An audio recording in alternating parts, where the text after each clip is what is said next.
살갗을 스치는 바람에서 문득 가을 냄새가 나기 시작하던 그런 날이었습니다.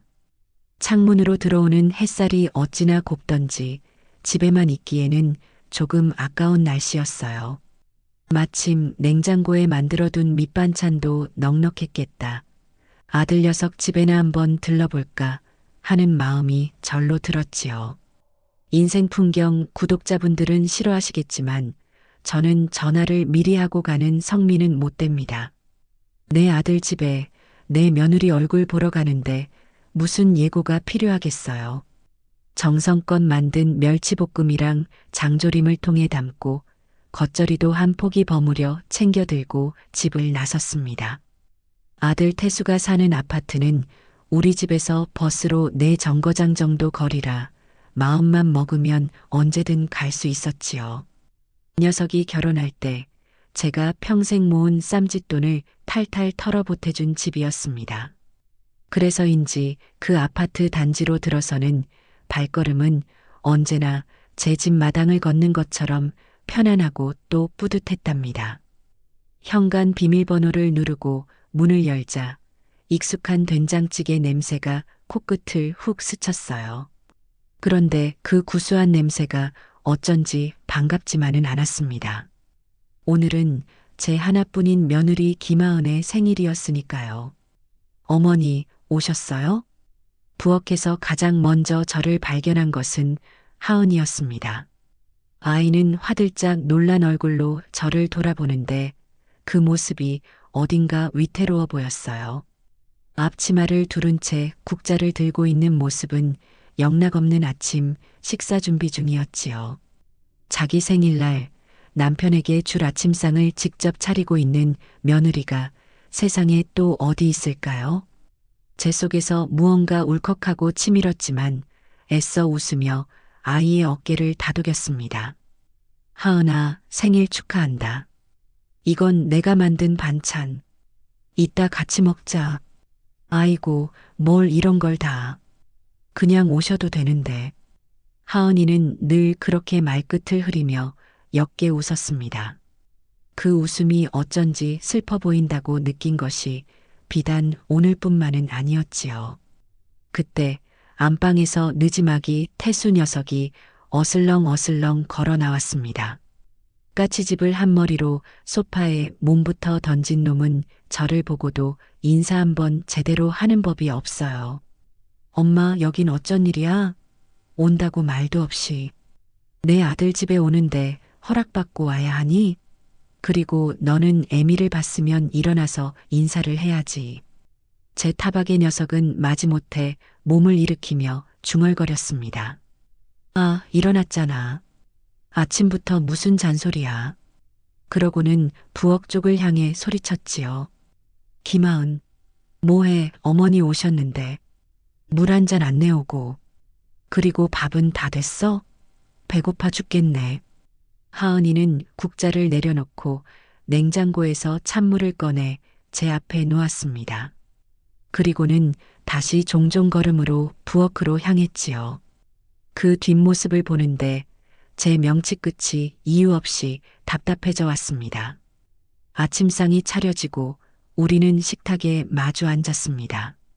하은이 생일이라고는 하지만 식탁 위에는 태수가 좋아하는 것들만 가득했어요. 갓 끓인 미역국과 고등어 자반, 그리고 제가 가져온 밑반찬 몇 가지가 전부였지요. 태수는 미역국을 한술 뜨자마자 인상을 팍 썼습니다. 국이 이게 뭐야? 소고기는 보이지도 않네. 그리고 더 진하게 끓였어야지. 싱겁잖아. 미안해요. 이따 소금 더 넣어서 데워줄게요. 됐어. 입맛 버렸네. 생선은 또 왜 이렇게 태웠어? 너가 어제부터 신경 좀 쓰라고 했지. 오늘 우리 부서 회식이라 저녁 늦는다고. 아침이라도 든든하게 먹고 가야 할 거 아니야. 저는 기가 막혀서 아무 말도 할 수가 없었습니다. 생일인 아내에게 축하한다는 말은커녕 아침상 타박부터 늘어놓는 아들 녀석의 모습은 제가 알던 아들이 아니었어요. 제가 한마디 하려고 입을 여는 순간 하은이가 제 손을 살짝 잡으며 고개를 저었습니다. 괜찮다는 뜻이었지요. 뭐가 괜찮다는 건지 저는 도무지 알 수가 없었어요. 하은이는 아무렇지 않은 척 태수의 밥그릇에 생선살을 발라 올려주었습니다. 녀석은 그걸 당연하다는 듯이 받아먹으며 투덜거림을 멈추지 않았지요. 식사 시간 내내 분위기는 얼음장처럼 차가웠습니다. 밥을 다 먹고 나자 태수는 보란 듯이 소파에 다시 드러누워 버렸습니다. 입가심할 과일이라도 내오라는 듯 턱짓으로 주방을 가리켰지요. 하은이는 말없이 일어나 산더미처럼 쌓인 설거짓거리를 개수대에 담그기 시작했어요. 그 모습을 물끄러미 바라보는데 제 속에서는 이미 천불이 100번도 더 끓어올랐다 식기를 반복했습니다. 제가 왜 저런 괴물을 아들이라고 낳아서 이 귀한 집 딸을 고생시키나 싶은 자괴감까지 들더군요. 태수야, 너 오늘 하은이 생일인 건 아니? 제가 애써 목소리를 낮추고 물었습니다. 녀석은 TV 채널을 돌리며 건성으로 대답했어요. 알지. 그래서 아침에 미역국 끓여줬잖아. 그 말에 하은이의 어깨가 움찔하는 것을 저는 보았습니다. 자기가 먹으려고 끓인 미역국을 마치 자기가 끓여준 것처럼 말하는 저 뻔뻔함에 혀를 내두를 지경이었습니다. 너 회사 안 가니? 출근 시간 다 된 것 같은데. 아, 오늘 오후 출근이야. 엄마는 왜 자꾸 사람을 볶아? 오랜만에 쉬는 사람한테. 기가 막혔습니다. 그럼 저 부엌에 서 있는 하은이는 쉬는 사람이 아닌가요? 저는 자리에서 일어나 하은이에게 다가갔습니다. 이리 줘, 아가. 내가 할게. 아니에요, 어머니. 제가 해야죠. 손님처럼 계세요. 하은이는 기어코 저를 식탁 의자에 다시 앉히고는 고무장갑을 꼈습니다. 그런데 그 짧은 순간 아이의 왼쪽 소매 아래로 낡고해진 손목 보호대가 언뜻 보였습니다. 제 눈을 의심했지요. 이제 겨우 30을 갓 넘긴 아이의 손목에 저게 왜 있어야 한단 말인가요? 하은아, 너 손목은 왜 그러니? 어디 아픈 거야? 제 질문에 하은이는 당황한 기색이 역력했습니다. 황급히 소매를 끌어내리며 어색하게 웃더군요. 아, 아니에요. 괜찮아요, 어머니. 그냥 며칠 전에 무거운 거 좀 들었더니 뻐근해서요. 금방 나을 거예요. 하지만 아이의 눈은 거짓말을 하고 있었습니다. 금방이라도 눈물을 터뜨릴 것처럼 위태롭게 흔들리고 있었으니까요. 그 눈을 보니 더는 물어볼 수가 없었습니다. 더 물었다가는 이 아이가 제 앞에서 무너져 내릴 것만 같았어요. 그때 거실에서 태수의 목소리가 또다시 날아왔습니다. 야, 김하은, 내 회색 양말 어디 뒀어? 서랍에 없잖아. 하은이는 금방 찾아줄게요. 하고 외치고는 젖은 손을 앞치마에 대충 닦고 안방으로 뛰어들어갔습니다. 양말 하나 자기가 찾아 신지 못하는 저 등신 같은 놈을 저는 정말이지 어떻게 해야 할지 몰랐습니다. 제가 아들을 잘못 키웠습니다. 아주 단단히 잘못 키운 게 틀림없었어요. 한참을 서랍장 뒤지는 소리가 들리고 하은이가 양말 한 켤레를 찾아 태수에게 건네주었습니다. 여기 있어요. 옷들 밑에 깔려 있었나 봐요. 진작 좀 잘 정리해 놓으라고 했지. 아침부터 사람 바쁘게 만드네. 녀석은 고맙다는 말 한마디 없이 양말을 받아 신고는 옷을 챙겨 입기 시작했습니다. 그 모든 과정을 지켜보는 제 심정은 마치 시커멓게 타들어가는 숫덩이 같았습니다. 저건 부부가 아니었어요. 왕처럼 군림하는 주인과 그저 묵묵히 모든 것을 감내하는 하녀, 그 이상도 이하도 아니었습니다. 태수가 출근하고 집에는 저와 하은이 둘만 남았습니다. 어색한 침묵이 흘렀지요. 하은이는 남은 설거지를 마저 하고 거실 바닥을 걸레로 닦기 시작했습니다. 저는 차마 아이에게 아무 말도 걸지 못하고 그저 바라만 보았습니다. 제 아들이 저지른 만행을 대신 사과라도 하고 싶었지만 무슨 말을 해야 할지 몰랐어요. 미안하다는 말이 너무 가볍게 느껴질 것 같았습니다. 한참 동안 집안일을 하던 하은이가 마침내 제 앞에 와서 앉았습니다. 그리고는 멋쩍게 웃으며 말했지요. 어머니, 점심은 뭘로 차려드릴까요? 뭐 드시고 싶은 거 있으세요? 저는 그 순간 더 이상 참을 수가 없었습니다. 아이의 깡마른 손을 꼭 잡았습니다. 제 손에 잡힌 아이의 손은 나뭇가지처럼 가늘고 차가웠어요. 하은아, 너 힘들지? 제 한마디에 하은이는 끝내 참고 있던 눈물을 터뜨리고 말았습니다. 아이는 금방이라도 온몸이 부서져라 어깨를 들썩이며 그동안 가슴속에 쌓아두었던 모든 서름을 남김없이 토해내는 듯 했어요. 저는 그저 아무 말 없이 깡마른 아이의 등을 쓸어주는 것밖에는 할 수 있는 일이 없었습니다. 제 품에 안긴 아이의 몸이 너무나도 가늘고 약해서 금방이라도 바스러질 것만 같아 마음이 아렸지요. 얼마나 많은 시간을 홀로 울었을까요? 얼마나 깊은 절망 속에서 이 모든 것을 견뎌왔을까요? 제 아들이라는 작자가 이 착한 아이에게 대체 무슨 짓을 한 건지 용서할 수 없는 분노가 머리끝까지 차올랐습니다. 한참을 울던 하은이가 겨우 울음을 그치고 제 품에서 떨어졌습니다. 아이는 퉁퉁 부은 눈으로 저를 보며 기어들어가는 목소리로 말했지요. 죄송해요, 어머니. 제가 추한 모습 보여서. 추하기는 뭐가 추해. 울고 싶을 땐 울어야지. 그동안 얼마나 힘들었어. 다 괜찮다. 다 괜찮아. 저는 아이의 눈물을 손으로 닦아주며 최대한 부드러운 목소리로 말했습니다. 그리고 결심했지요. 더 이상 이렇게 둘 수는 없다고요. 하은아, 우리 나가서 점심 먹자. 너가 좋아하는 걸로. 뭐 먹고 싶니? 아니에요, 어머니. 제가 금방 뭐라도 차릴게요. 집에서 드세요. 싫다. 오늘은 내가 너한테 밥 사주고 싶어서 그래. 너 남편 신경 쓰지 말고 오늘은 내 말만 들어. 어서 옷 갈아입고 나와. 제 단호한 말투에 하은이는 더 이상 거절하지 못하고 잠시 망설이다가 조용히 방으로 들어갔습니다. 그 뒷모습을 보며 저는 짧게 한숨을 내쉬었어요. 저렇게 순하고 착한 아이인데 제 아들놈은 뭐가 그리 불만이라서 아이를 저 지경으로 만들었을까요?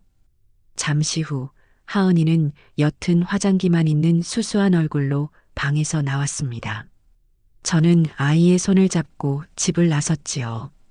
바깥의 햇살이 아이의 지친 얼굴 위로 쏟아졌습니다. 제가 하은이를 데리고 간 곳은 집 근처에 있는 조용하고 아늑한 한정식 집이었습니다. 일부러 다른 손님들의 방해를 받지 않도록 작은 방으로 자리를 잡았어요. 정갈하게 차려진 음식들이 하나둘씩 들어오기 시작했지만 하은이는 수저를 들 생각도 않고 불안한 눈으로 제 눈치만 살폈습니다. 어머니, 태수 씨 알면 화낼 텐데요. 점심시간에 맞춰서 집에 없으면. 그놈 신경은 오늘 하루 꺼두렴. 너가 밥을 먹든 말든 어디서 뭘 하든 신경도 안 쓰는 놈이야. 내가 다 이야기 들었어. 그러니 걱정 말고 밥부터 먹어. 이게 다 너 먹이려고 내가 사주는 거다. 제 말에 하은이는 끝내 고개를 숙이고 말았습니다. 그리고 이내 그동안 누구에게도 털어놓지 못했던 이야기들을 하나씩 꺼내기 시작했어요. 그건 제가 짐작했던 것보다 훨씬 더 지독하고 아픈 이야기들이었습니다. 결혼 초부터 시작된 태수의 무시와 막말은 날이 갈수록 심해졌다고 합니다. 하은이가 작은 회사에서 격리로 일하며 버는 돈은 전부 태수가 관리했고 아이에게는 한 달에 고작 20만 원의 용돈만 쥐어주었다고 해요. 그 돈으로 교통비와 통신비, 그리고 아주 가끔 친구를 만나는 밥값까지 해결해야 했다니 기가 막힐 노릇이었지요. 제가 돈 관리하는 것보다 태수 씨가 하는 게 더 효율적이라고 해서 그래서 그냥 그렇게 하라고 했어요. 하은이는 자책하듯 말했습니다. 그뿐만이 아니었어요. 태수는 집안의 모든 일을 하은이의 몫으로 떠넘겼습니다. 청소, 빨래, 식사 준비는 물론이고 분리수거나 정구를 가는 것 같은 사소한 일까지 전부요. 자신이 피곤하다는 이유로, 바쁘다는 이유로 아내를 그저 집안의 하녀처럼 부렸던 겁니다. 태수 씨는 제가 집에서 쉬는 줄 알아요. 회사 다녀와서 집안이라는 건 당연한 거고 자기는 밖에서 돈 버느라 힘드니까 집에서는 왕처럼 대접받아야 한다고 늘 말했어요. 이야기를 듣는 내내 제 심장은 차갑게 식어갔습니다. 저건 제 아들이 아니라 하은이의 삶에 달라붙어 고열을 빨아먹는 거머리나 다름없었어요. 하은이의 손목 보호대도 무거운 장을 보거나 김치를 담그는 날이면 며칠씩 손목이 시큰거려 잠을 이룰 수가 없어서 어쩔 수 없이 하고 다니는 것이라고 했습니다. 병원에 가보라는 제 말에 아이는 희미하게 웃으며 고개를 저었지요. 병원 갈 시간도 없었지만 사실 돈이 아까웠어요. 제 용돈으로 병원비까지 내기에는 너무 부담스러워서요. 저는 더 이상 아무 말도 할 수가 없었습니다. 목구멍까지 차오른 욕지기를 애써 삼키며 하은이의 밥그릇 위에 따뜻한 갈비찜 한 점을 올려주었습니다. 먹어라, 아가. 그리고 다 잊어. 오늘 들은 이야기는 내가 다 해결할 테니 너는 아무 걱정하지 마. 그날 하은이는 아주 오랜만에 밥 한 그릇을 다 비웠습니다.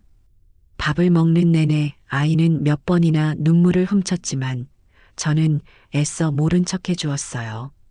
지금 이 아이에게 필요한 것은 어설픈 위로가 아니라 마음껏 슬퍼하고 다시 일어설 수 있도록 든든한 버팀목이 되어주는 것이라고 생각했으니까요. 식사를 마치고 집으로 돌아오는 길, 제 머릿속은 그 어느 때보다도 차갑고 냉정하게 돌아가고 있었습니다. 감정적으로만 대해서는 아무것도 해결할 수 없었어요. 저 교활하고 이기적인 아들 녀석을 상대하려면 저보다 더 독하고 치밀해져야만 했습니다. 그날 저녁 저는 하은이를 아들놈 집으로 돌려보냈습니다.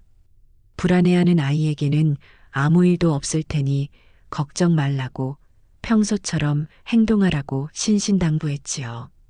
그리고 저는 곧장 안방 장롱 깊숙한 곳에 넣어두었던 서류 뭉치를 꺼냈습니다. 거기에는 태수가 결혼할 때 보태주었던 아파트 매매 계약서 사본과 제 통장에서 거액이 이체된 내역서, 그리고 녀석에게 차를 사주면서 혹시 몰라 받아두었던 차용증이 고스란히 들어 있었습니다. 당시에는 그저 아들의 새 출발을 응원하는 마음으로 해준 것들이었지만 이제 이것들은 제 며느리를 구출할 가장 강력한 무기가 될 것이었어요. 다음 날 아침 일찍 저는 평소 가깝게 지내던 변호사 사무실을 찾아갔습니다. 제 오랜 친구의 아들이라 다른 누구보다도 믿고 일을 맡길 수 있는 사람이었지요. 저는 변호사에게 그간의 사정을 모두 털어놓고 제가 가진 서류들을 보여주었습니다. 이것 참, 아드님이 실수를 많이 하셨네요, 어머님.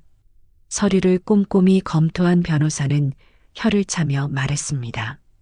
다행히 아파트 명의가 어머님과 아드님 공동 명의로 되어 있고 자금 출처의 90% 이상이 어머님 통장에서 나간 것이 명백해서 재산권 주장은 충분히 가능합니다. 자동차 역시 차용증이 있으니 언제든 회수하실 수 있고요. 변호사의 말에 저는 희미하게 고개를 끄덕였습니다. 법적으로 가고 싶지는 않아. 그저 내 아들놈 버르장머리를 단단히 고쳐놓고 싶을 뿐일세. 하은이 그 아이가 더 이상 고통받지 않게 말이야. 알겠습니다. 그럼 일단 내용 증명부터 준비해서 압박을 시작하시죠. 아드님이 운영하시는 가게도 초기 자본을 어머님께서 지원해 주신 증거가 있으니 이 부분도 함께 문제 삼을 수 있습니다. 저는 변호사와 앞으로의 계획에 대해 차근차근 논의했습니다. 감정에 휘둘리지 않고 가장 효과적으로 태수를 압박할 수 있는 방법들을요. 상담을 마치고 사무실을 나오니 어쩐지 마음 한구석이 후련해지는 기분이었습니다. 이제 칼자루는 제가 쥐게 된 것이니까요. 집으로 돌아온 저는 곧장 하은이에게 전화를 걸었습니다. 태수가 출근하고 집에 혼자 있을 시간이었지요. 하은아, 나다. 지금 뭐 하고 있니? 어머니, 저 그냥 청소하고 있었어요. 그래. 지금부터 내가 하는 말 잘 들어. 일주일치 입을 옷이랑 필요한 세면도구만 간단하게 챙겨. 그리고 아무 말 말고 집에서 나와. 내가 30분 뒤에 너희 아파트 앞으로 갈 테니 거기서 만나자. 네. 갑자기 왜요? 태수 씨한테는 뭐라고 말하고요? 하은이는 당황해서 어쩔 줄 몰라 했습니다. 아무 말도 하지 마. 그냥 조용히 나오는 거야. 너한테는 일주일간의 휴가가 필요해. 이건 명령이다. 어서 준비해. 제 단호한 목소리에 하은이는 더 이상 묻지 않고 알겠다고 대답했습니다. 저는 전화를 끊고 곧장 옷을 갈아입고 집을 나섰습니다. 30분 후 아들 녀석의 아파트 앞에 차를 세우자 작은 가방 하나를 든 하은이가 불안한 얼굴로 서 있었어요. 저는 아이를 차에 태우고 곧장 우리 집으로 향했습니다. 차 안에서 하은이는 아무 말도 하지 않았습니다. 그저 창밖만 멍하니 바라볼 뿐이었지요. 무슨 생각을 하는지, 앞으로 어떻게 될지 두려운 건지 그 속을 다 알 수는 없었지만 저는 아이의 손을 한번 꼭 잡아주었습니다. 우리 집에 도착해서 저는 하은이를 손님방으로 안내했습니다. 언제든 사람이 와서 묵을 수 있도록 항상 깨끗하게 정돈해 둔 방이었지요. 오늘부터 일주일 동안 여기가 네 방이야. 그리고 여긴 네 친정이고, 어머니, 너는 내 며느리이기 이전에 내 딸이다. 그러니 아무 생각 말고 아무것도 하지 말고 그냥 푹 쉬기만 해. 밥도 내가 다 차려줄 거고 청소 빨래도 내가 다 할 거야. 너는 그동안 못 잤던 잠도 푹 자고 보고 싶었던 TV도 마음껏 봐. 알았지? 제 말에 하은이는 결국 또다시 눈물을 글썽였습니다. 하지만 이번 눈물은 어제 흘렸던 서러운 눈물과는 조금 다른 따뜻한 빛을 띠고 있었어요. 저는 아이를 방에 남겨두고 조용히 문을 닫고 나왔습니다. 이제 곧 제 아들 녀석에게서 폭풍 같은 전화가 걸려올 터였습니다. 저는 거실 소파에 깊숙이 몸을 묻고 차분하게 그 시간을 기다렸습니다. 길고 긴 싸움의 시작을 알리는 전초전의 막이 오르고 있었지요. 예상대로 그날 저녁 7시가 조금 넘은 시각에 전화벨이 요란하게 울리기 시작했습니다. 발신자는 당연히 제 아들 이태수였지요. 저는 일부러 전화를 바로 받지 않았습니다. 녀석의 애를 태우고 스스로 얼마나 다급한 상황인지 깨닫게 해줄 필요가 있었으니까요. 전화벨이 3번쯤 울리다 끊어지고 잠시 후 다시 집요하게 울리기 시작했습니다. 저는 그때서야 느긋하게 통화 버튼을 눌렀습니다. 여보세요. 엄마, 김하은 어디 있어? 엄마가 데려간 거 맞지? 수화기 너머로 들려오는 아들 녀석의 목소리는 그야말로 이성을 잃은 상태였습니다. 고래고래 소리를 지르는 통에 귀가 다 아플 지경이었어요. 무슨 소리냐? 나는 모르는 일이다. 모르긴 뭘 몰라. 엄마 말고 누가 걔를 데려가. 아침에 나갈 때까지 멀쩡했는데 집에 와보니 옷 몇 개랑 가방만 들고 사라졌어.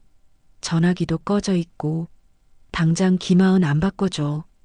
저는 녀석의 발광에도 눈 하나 깜짝하지 않고 아주 차분하고 냉정한 목소리로 답했습니다. 목소리 낮춰라. 여기가 어디 시장 바닥인 줄 아니? 그리고 설령 내가 데리고 있다 한들 너한테 보내줄 이유가 없다. 뭐, 지금 그게 무슨 소리야? 엄연히 내 아내인데 엄마가 무슨 자격으로 데리고 있어. 이거 엄연한 가정 파탄 행위야.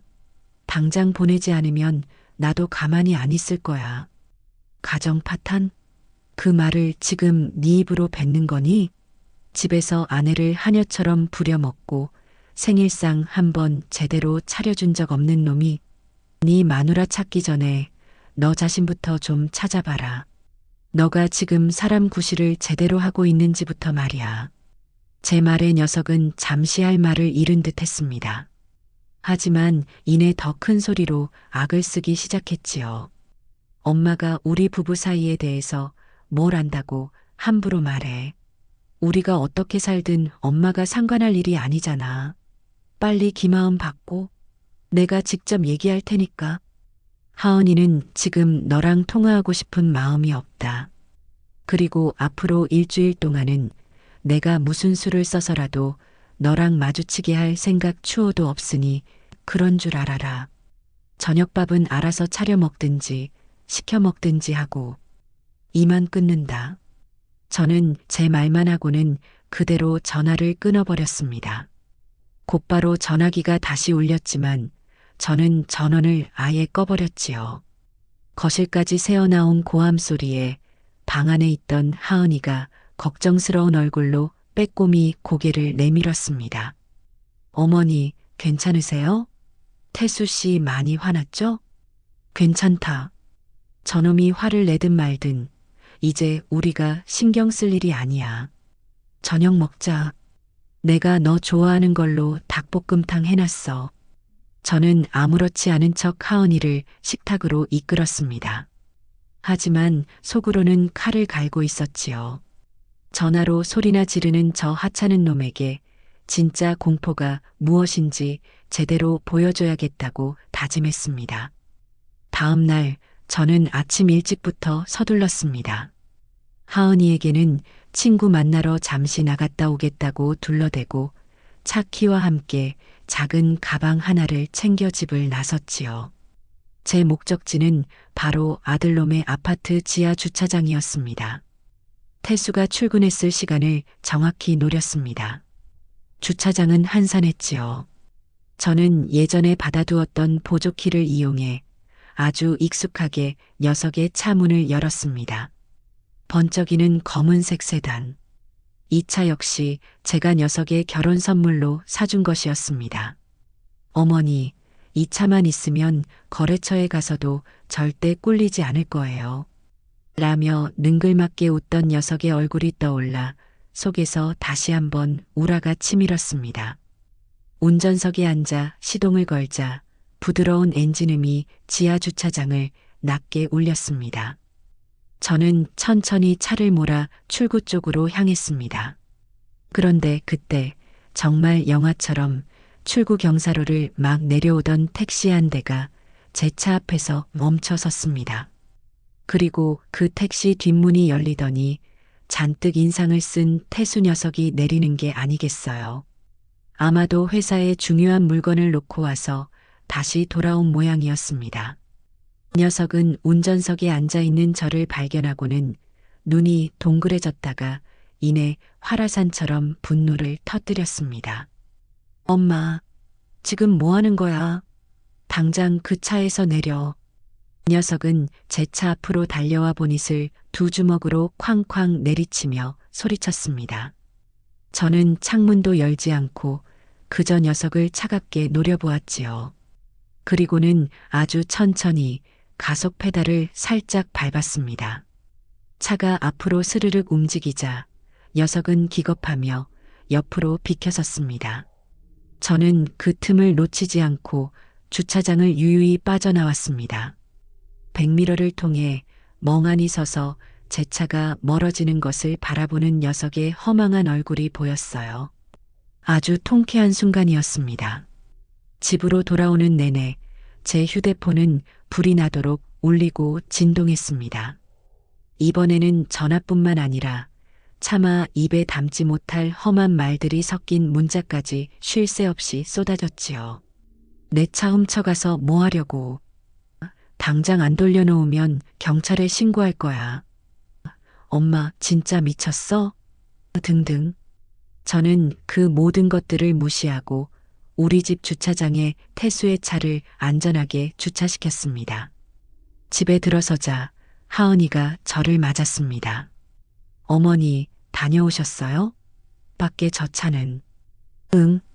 이제 저것도 내 차다. 저는 짧게 대답하고 소파에 앉아 휴대폰을 들었습니다. 그리고 어제 변호사 사무실에서 복사해온 차용증을 사진으로 선명하게 찍었지요. 상기 본인은 모친 윤명자로부터 자동차 구매 대금 일금 8천만 원을 차용하였으며 소유권은 모친에게 있음을 확인합니다. 라는 문구가 똑똑히 적혀 있는 서류였습니다. 저는 그 사진을 아들 녀석에게 곧바로 전송했습니다. 그러자 거짓말처럼 전화와 문자가 뚝 끊겼습니다. 녀석도 더 이상 할 말이 없다는 것을 깨달은 것이지요. 그날 저녁 저는 정말 오랜만에 두 다리 뻗고 편안하게 잠을 잘 수 있었습니다. 제 옆에서 잠든 하은이의 숨소리도 한결 편안하게 들렸고요. 뚜벅이가 된 아들 녀석이 앞으로 겪게 될 불편함과 수모는 그동안 제 며느리가 겪었던 고통에 비하면 세 발의 피도 되지 않을 것이었습니다. 하지만 이걸로 끝이 아니었어요. 이건 그저 시작에 불과했습니다. 차를 빼앗긴 녀석이 어떤 식으로 나올지 저는 이미 훤히 내다보고 있었으니까요. 그리고 저는 녀석의 예상을 뛰어넘는 다음 카드를 조용히 준비하고 있었습니다. 제 아들이 그토록 소중하게 생각하는 안락한 보금자리마저 송두리째 흔들어버릴 계획을 말입니다. 차를 빼앗기고 며칠이 지나자 아들 녀석의 전략이 바뀌기 시작했습니다. 분노와 협박이 통하지 않는다는 것을 깨달았는지 이번에는 하은이를 직접 공략하기 시작하더군요. 저는 하은이가 스스로 판단하고 볼 수 있도록 그녀의 전화기를 다시 켜도록 허락했습니다. 태수로부터 온 문자 메시지는 그야말로 가관이었습니다. 하은아, 어디야? 나 너무 힘들어. 너 없으니까 집이 완전 돼지우리야. 밥도 맨날 시켜 먹고 속이 말이 아니네. 오늘 아침에는 셔츠를 못 찾아서 결국 구겨진 거 입고 출근했어. 부하 직원들 보기에 얼마나 창피했는지 알아? 문자를 확인하는 하은이의 표정이 미세하게 흔들리는 것을 저는 놓치지 않았습니다. 단 한 번도 하은이의 안부를 묻거나 자신의 잘못을 사과하는 내용은 없었어요. 오로지 자신이 얼마나 불편하고 힘든지만을 토로하는 이기적인 내용뿐이었지요. 하지만 오랜 시간 녀석에게 길들여진 하은이는 그마저도 마음이 쓰이는 모양이었습니다. 어머니, 그래도 저렇게까지 힘들어하는데 제가 너무했나 싶기도 하고. 아가, 정신 차려. 저건 너를 걱정해서 하는 말이 아니야. 자기를 돌봐줄 하녀가 없어져서 불편하다고 투정 부리는 거지. 저런 말에 속아 넘어가면 너는 평생 저놈의 종으로 살아야 해. 저는 아이의 마음을 다잡아 주었지만 이것만으로는 부족하다는 것을 알았습니다. 태수에게는 지금보다 훨씬 더 강력하고 직접적인 충격이 필요했어요. 이 안락한 아파트가 결코 너의 것이 아니라는 사실을, 그래서 너는 언제든 길바닥으로 나앉을 수 있다는 공포를 심어줘야만 했습니다. 저는 그 주 주말 하은이에게는 잠시 시장에 다녀오겠다고 말하고 다시 한번 아들놈의 집으로 향했습니다. 이번에는 초인종을 눌렀지요. 한참 만에 문이 열리고 며칠 사이에 퀭해진 얼굴의 태수가 저를 보고 질색하며 말했습니다. 엄마가 여긴 또 어쩐 일이야? 할 말 있으면 전화로 해. 비켜라. 내 집에 내가 들어가겠다는데 너한테 허락까지 받아야 하니? 저는 녀석을 밀치고 안으로 들어섰습니다.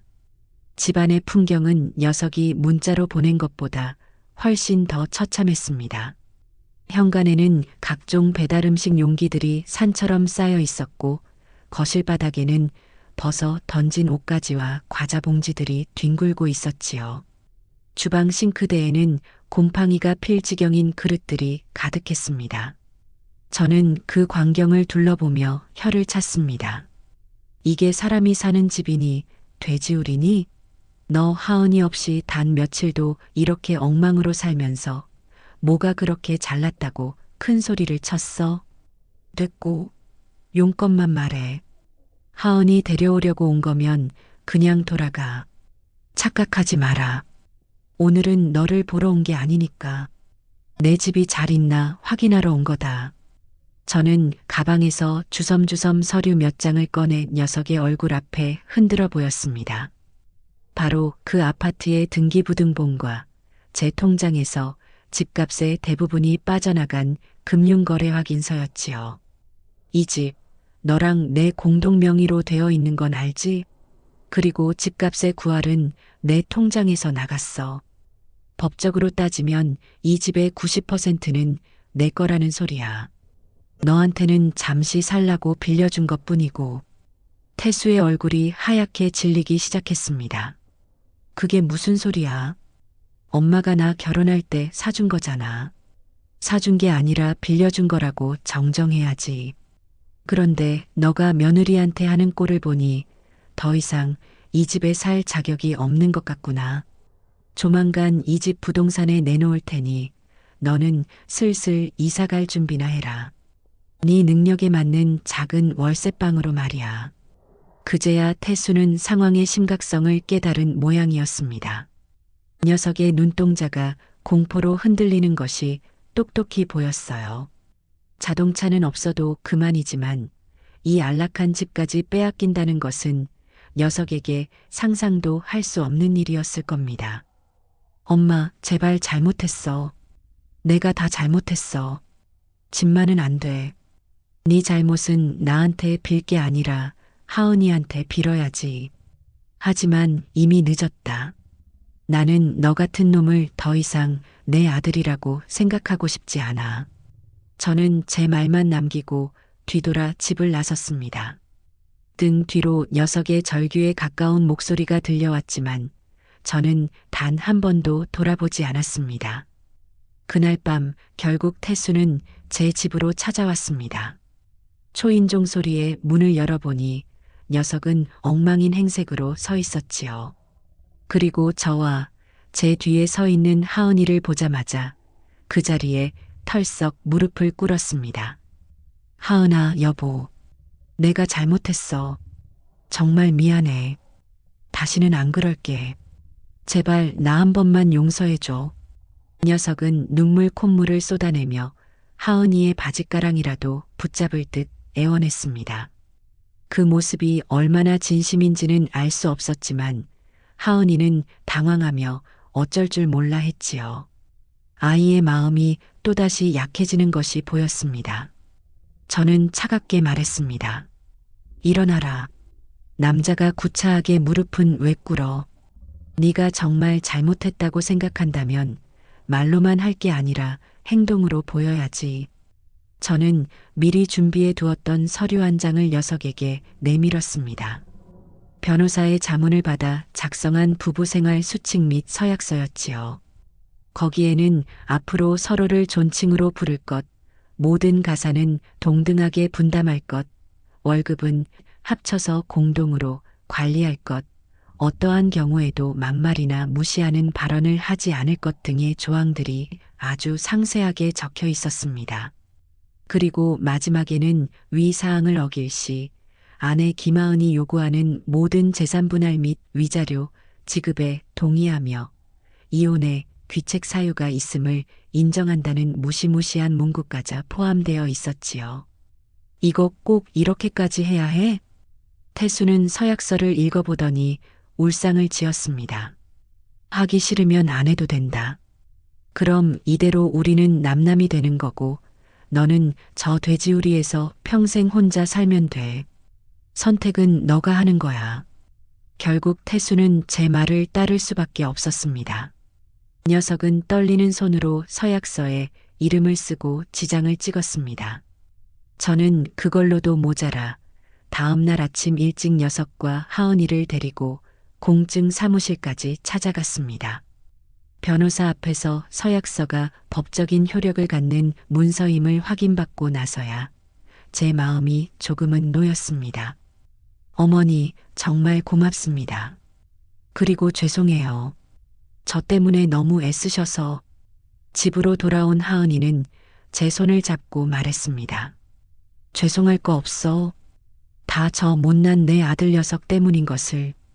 이제 다시 돌아가면 저 서약서대로 되는지 똑똑히 지켜봐.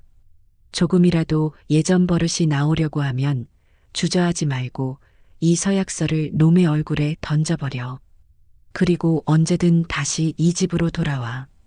여긴 항상 네가 있을 자리니까. 저는 하은이를 태수와 함께 돌려보냈습니다. 마음이 편치만은 않았지만 이것이 최선이라고 생각했어요. 하은이 스스로 남편을 변화시킬 기회를 주고 또 그 과정에서 자신의 존엄성을 되찾기를 바랐습니다. 물론 저는 앞으로도 멀리서나마 두 사람을 예의주시할 생각이었습니다. 만약 태수가 또다시 하은이를 힘들게 한다면 그때는 정말로 녀석의 인생에서 모든 것을 빼앗아 버릴 각오가 되어 있었지요. 부디 제 아들이 마지막 기회를 저버리지 않기를, 그래서 이 착한 며느리가 더 이상 눈물 흘리는 일이 없기를 간절히 바랄 뿐이었습니다. 아들 녀석의 집에 다시 발을 들여놓은 것은 그로부터 약 한 달이 지난 후였습니다. 그 사이 하은이에게서는 여러 번 전화가 왔었지요. 전화기 너머로 들려오는 아이의 목소리는 예전과는 비교할 수 없을 만큼 밝고 활기찼습니다. 태수 녀석이 정말로 변했다는 것이었어요. 어머니, 태수 씨가 요새는 저보다 먼저 일어나서 아침밥을 차릴 때도 있어요. 솜씨는 아직 서툴지만 그 마음이 너무 고마워서요. 주말에는 같이 장 보러 가서 제가 좋아하는 꽃도 사주고 저녁에는 설거지도 자기가 도맡아 해요. 꼭 다른 사람이 된 것 같아요. 아이의 목소리에는 숨길 수 없는 행복이 묻어났습니다. 그 행복이 제게도 전해져 저는 근심으로 굳어있던 마음을 조금은 내려놓을 수 있었지요. 제가 며느리에게 밥 한 번 사주겠다고 전화를 걸자 하은이는 그럴 것 없이 저희 집으로 저녁 식사를 하러 오라고 손을 내저었습니다. 태수 씨가 어머니께 제대로 된 식사 한 끼 대접하고 싶다고 며칠 전부터 노래를 불렀다는 것이었어요. 저는 못 이기는 척 그 초대에 응했습니다. 사실은 제 눈으로 직접 확인하고 싶었거든요. 제 아들이 정말로 개가천선한 것인지 아니면 그저 잠시 연기를 하고 있는 것인지를요. 약속한 날 저녁 아들 녀석의 집에 들어서는 순간 저는 현관부터 무언가 달라졌음을 느꼈습니다. 언제나 퀴퀴한 냄새가 나던 신발장은 향긋한 방향제 냄새로 가득했고 거실에는 제가 처음 보는 화사한 색의 쿠션들이 놓여 있었지요. 주방 쪽을 보니 태수 녀석이 정말로 앞치마를 두르고 서툰 솜씨로 무언가를 볶고 있었습니다. 그 옆에서 하은이는 웃으며 녀석의 이마에 흐르는 땀을 닦아주고 있었고요. 그 모습이 어찌나 정답고 평화로워 보이던지 저는 저도 모르게 눈시울이 뜨거워지는 것을 느꼈습니다. 어머니, 오셨어요? 엄마 왔어? 마침 다 됐는데. 얼른 앉아. 태수는 저를 보고 예전처럼 소파에 드러눕는 대신 환하게 웃으며 식탁으로 안내했습니다. 식탁 위에는 녀석이 직접 만들었다는 밀푀유 나베가 먹음직스럽게 끓고 있었고 하은이가 만든 정갈한 밑반찬들이 곁들여져 있었지요. 이걸 너가 직접 만들었다고? 그럼 하은이한테 좀 배우긴 했지만 거의 다 내가 한 거야. 엄마 온다고 해서 특별히 신경 좀 썼지. 한번 먹어봐. 저는 의심 반, 기대 반으로 국물을 한술 떴습니다. 간이 조금 짜긴 했지만 그 안에 담긴 녀석의 정성을 생각하니 세상 그 어떤 진수성찬보다도 맛있게 느껴졌습니다. 식사를 하는 내내 태수는 하은이의 밥그릇 위에 반찬을 올려주기도 하고 물이 비었으면 먼저 채워주기도 했습니다. 그 모든 행동이 너무나 자연스러워서 제가 알던 그 이기적이고 아나무인이던 아들 녀석이 맞나 싶을 정도였어요. 우리 다음 달에 짧게라도 여행 다녀오려고요, 어머니. 결혼하고 한 번도 제대로 된 여행을 못 가서 하은이가 바다 보고 싶다고 했거든요. 그래, 잘 생각했다. 둘이 좋은 시간 보내고 오렴. 하은이는 태수의 말에 수줍게 웃으며 고개를 끄덕였습니다. 아이의 얼굴은 제가 근래 본 모습 중 가장 편안하고 행복해 보였습니다.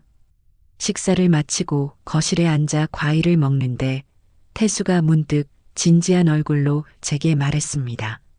엄마, 그때 정말 미안했어. 내가 너무 철이 없었지. 엄마가 그렇게까지 하지 않았으면 나는 내가 뭘 잘못했는지도 모르고 평생 살았을 거야. 하은이한테도 엄마한테도 평생 갚으면서 살게. 진심이 담긴 사과였습니다. 저는 그 말에 그동안 녀석에게 쌓였던 모든 원망과 분노가 눈 녹듯 사라지는 것을 느꼈습니다. 결국 제 아들이었어요. 잠시 잘못된 길로 들어섰지만 이렇게 제자리로 돌아와 준 것만으로도 감사할 따름이었습니다. 그날 저는 정말 오랜만에 아들 내외의 집에서 편안한 마음으로 웃고 떠들다 집으로 돌아왔습니다. 모든 것이 제자리를 찾은 것 같았어요. 이제 이 아이들에게는 행복한 날들만 가득할 것이라고 저는 굳게 믿었습니다. 하지만 그 평화는 마치 폭풍 전야의 고요함처럼 너무나도 짧고 위태로운 것이었지요. 그로부터 2주 정도 지났을까요? 저는 김장을 막 끝내고 허리를 두드리며 거실에 앉아 있었습니다. 그때 하은이에게서 전화가 걸려왔어요. 어머니, 저 하은이에요. 뭐하고 계셨어요? 응, 아가. 김장 좀 하느라 허리가 다 아프네. 너희 갖다 줄 김치도 따로 담아놨어. 내일쯤 들를까? 정말요? 와, 잘됐다. 마침 태수 씨가 어머니 모시고 와서 같이 저녁 먹자고 했었는데 내일 오시면 되겠네요. 아이의 목소리는 여전히 밝았습니다. 저는 그러자고 대답하고 전화를 끊었지요. 다음 날 저는 약속대로 넉넉하게 담은 김치통을 들고 아들네 집으로 향했습니다. 초인종을 누르자 하은이가 평소처럼 밝은 얼굴로 저를 맞아주었어요. 어머니, 어서 오세요. 무거우셨죠? 이리 주세요. 저는 아이에게 김치통을 건네고 거실로 들어섰습니다. 그런데 아이의 얼굴이 어딘가 모르게 창백해 보였어요. 입술에도 핏기가 하나 없었고요. 너 어디 안 좋니? 얼굴이 왜 이렇게 하얘? 아니에요. 괜찮아요. 어제 잠을 조금 설쳐서 그런가 봐요. 따뜻한 차 한 잔 드릴까요? 하은이는 대수롭지 않게 말하며 주방으로 향했습니다. 저는 소파에 앉아 아이가 차를 내오는 것을 기다렸지요. 잠시 후 하은이가 찻잔 2개를 쟁반에 받쳐 들고 거실로 걸어오고 있었습니다. 아이는 제게 웃어 보였어요. 그런데 바로 그 순간이었습니다. 아이의 몸이 갑자기 휘청거리더니 들고 있던 쟁반을 그대로 바닥에 떨어뜨렸습니다. 쨍그랑 하고 유리가 깨지는 날카로운 소리와 함께 하은이의 몸이 힘없이 거실 바닥으로 쓰러졌습니다. 하은아. 저는 너무 놀라 비명을 지르며 아이에게 달려갔습니다. 아이는 눈을 감은 채 미동도 하지 않았어요. 숨소리마저 희미하게 들릴 뿐이었습니다. 제 머릿속은 새하얗게 비어버렸습니다. 어떻게 해야 할지 아무 생각도 나지 않았어요.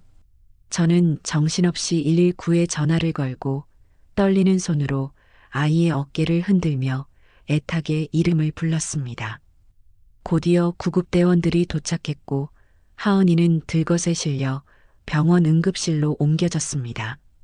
병원으로 향하는 구급차 안에서 저는 정신을 차리고 태수에게 전화를 걸었습니다. 하은이가 쓰러졌다는 제 말에 녀석의 목소리도 다급해졌지요. 응급실에 도착하자마자 하은이는 각종 검사를 받기 시작했습니다. 저는 차가운 복도 의자에 홀로 앉아 그저 두 손을 모아 기도하는 것밖에는 할 수 있는 일이 없었습니다. 잠시 후 태수가 헐레벌떡 응급실로 뛰어들어왔습니다. 엄마, 하은이는? 하은이 어딨어? 지금 검사받고 있어. 괜찮을 거야. 그냥 과로로 잠깐 쓰러진 거겠지. 저는 녀석을 안심시키기 위해 애써 덤덤하게 말했지만 제 목소리는 양처럼 떨리고 있었습니다. 우리는 초조하게 검사 결과를 기다렸습니다. 시간이 흐를수록 불길한 예감이 제 온몸을 옥죄어 왔습니다. 한참의 시간이 흐른 후 의사가 저희를 불렀습니다. 김하은 씨 보호자분 되십니까? 의사의 표정은 심각했습니다. 저는 마른 침을 삼키며 의사를 따라 진료실로 들어섰습니다. 태수도 제 뒤를 따랐지요.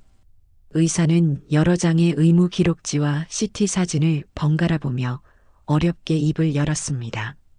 환자분, 단순히 쓰러지신 게 아닙니다.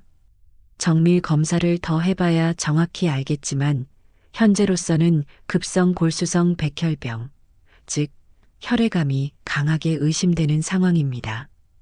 혈액암. 그 단어가 제 귀에 박히는 순간 세상의 모든 소리가 사라졌습니다. 귀에서는 윙하는 이명 소리만 들려왔고 눈앞은 캄캄해졌지요.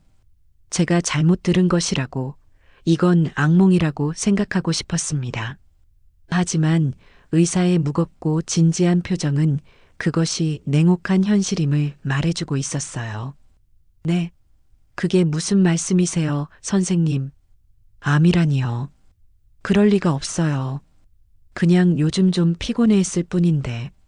태수 녀석이 떨리는 목소리로 물었습니다. 이미 병이 상당히 진행된 것으로 보입니다. 최근 들어 자주 피곤하거나 어지럼증을 느끼거나 멍이 잘 드는 증상은 없었습니까?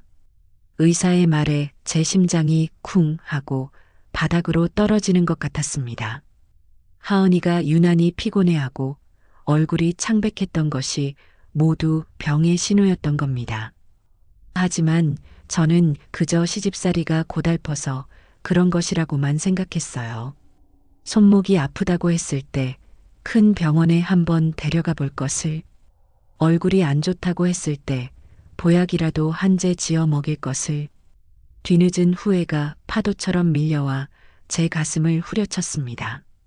진료실을 어떻게 나왔는지 기억나지 않습니다.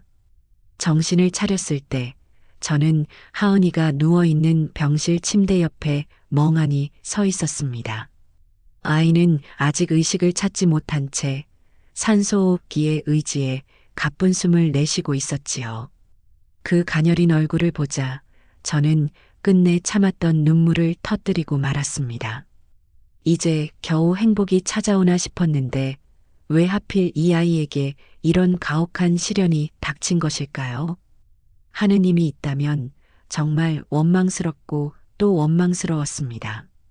한참을 울고 있는데 하은이가 희미하게 눈을 떴습니다. 그리고 저를 발견하고는 힘겹게 입을 열었지요. 아이의 첫마디는 제 가슴을 갈갈이 찢어 놓았습니다. 어머니 죄송해요. 제가 또 걱정 끼쳐드려서. 자신의 몸이 아픈 것보다 저를 걱정시키는 것이 더 미안한 아이. 그 착한 아이의 말에 저는 아무 대답도 하지 못하고 그저 아이의 손을 잡고 오열할 뿐이었습니다. 그날 저희 세 사람이 어렵게 되찾았던 짧은 평화는 그렇게 산산조각 나고 말았습니다. 하은이의 진단이 확정되고 우리는 절망의 구렁텅이에 빠졌습니다. 병원에서는 당장 입원해서 항암 치료를 시작해야 한다고 했지요. 앞으로의 치료 과정이 아주 길고 험난할 것이라는 말과 함께요. 저는 제 모든 것을 걸어서라도 하은이를 살려야겠다고 다짐했습니다. 돈이 얼마가 들든 제 몸이 부서지는 한이 있더라도 이 아이를 포기할 수는 없었어요. 하지만 제 아들, 이태수는 저와 생각이 다른 모양이었습니다. 의사에게 앞으로의 치료 과정과 예상 비용에 대한 설명을 듣고 나온 직후였습니다. 저는 어떻게든 하은이를 안심시키고 용기를 줘야겠다는 생각뿐이었는데 태수는 저를 병원 복도 한쪽 구석으로 끌고 가더니 충격적인 말을 내뱉었습니다. 엄마, 그래서 치료비가 대충 얼마나 나온대? 저는 제 귀를 의심했습니다. 아내가 사경을 헤매고 있는 상황에서 남편이라는 작자가 가장 먼저 궁금해하는 것이 치료비라니요. 저는 기가 막혀서 녀석의 얼굴을 쳐다보았습니다. 녀석의 눈에는 아내에 대한 걱정이나 슬픔이 아니었습니다. 앞으로 닥쳐올 경제적인 부담에 대한 두려움과 계산만이 가득했지요. 너 지금 그게 할 소리니? 네 아내가 죽을 병에 걸렸다는데 돈 걱정부터 하는 거야? 아니, 현실적으로 생각해야지. 의사 말 못 들었어? 이거 단기간에 끝날 병도 아니고 수술이라도 하게 되면 억소리 나는 돈이 깨질 수도 있다잖아. 우리 보험으로 다 감당이 되는지부터 알아봐야 할 거 아니야. 녀석의 뻔뻔한 태도에 저는 할 말을 잃었습니다. 그동안 녀석이 보여주었던 다정한 남편의 모습은 모두 거짓이었을까요? 아니면 이 감당할 수 없는 현실 앞에서 녀석의 이기적인 본성이 다시 고개를 든 것일까요? 저는 치밀어 오르는 분노를 애써 억누르며 말했습니다. 돈 걱정은 하지 마라. 정 안 되면 내가 집이라도 팔아서 하은이 치료비 될 테니까. 너는 남편으로서 하은이 곁을 지키고 아이가 치료에만 전념할 수 있도록 힘이 되어줄 생각이나 해. 엄마 집을 판다고? 그게 말처럼 쉬운 일인 줄 알아? 그리고 그 돈으로도 부족하면 어떡할 건데. 태수는 끝까지 돈이었습니다. 그 모습에 저는 인간에 대한 깊은 환멸을 느꼈습니다. 제가 낳았지만 제 아들이라고 인정하고 싶지 않을 만큼 끔찍하고 낯설게 느껴졌어요. 그날 이후로 태수는 눈에 띄게 하은이를 멀리하기 시작했습니다. 병원에 오는 횟수도 줄었고 와서도 하은이의 손 한 번 제대로 잡아주지 않았습니다. 그저 병실 구석에 앉아 휴대폰만 만지작거리다가 의무적으로 시간만 채우고 돌아갈 뿐이었지요. 하은이는 그런 녀석의 변화를 애써 모른 척했지만 아이의 눈에 서리는 실망과 상처를 제가 모를 리 없었습니다. 그러던 어느 날 태수는 제게 병원 근처 카페에서 잠시 보자고 했습니다. 무슨 말을 하려나 싶어 나갔더니 녀석은 제 앞에 앉자마자 폭탄 같은 말을 던졌습니다. 엄마, 우리 이혼하는 게 어떨까? 그게 하은이를 도와주는 길일 수도 있어. 저는 제가 무슨 말을 들은 건지 이해할 수가 없었습니다. 너 지금 뭐라고 했어? 다시 한번 말해봐. 내 말 잘 들어봐, 엄마. 하은이가 내 아내로 있으면 의료보험 혜택을 받아도 본인 부담금이 엄청나.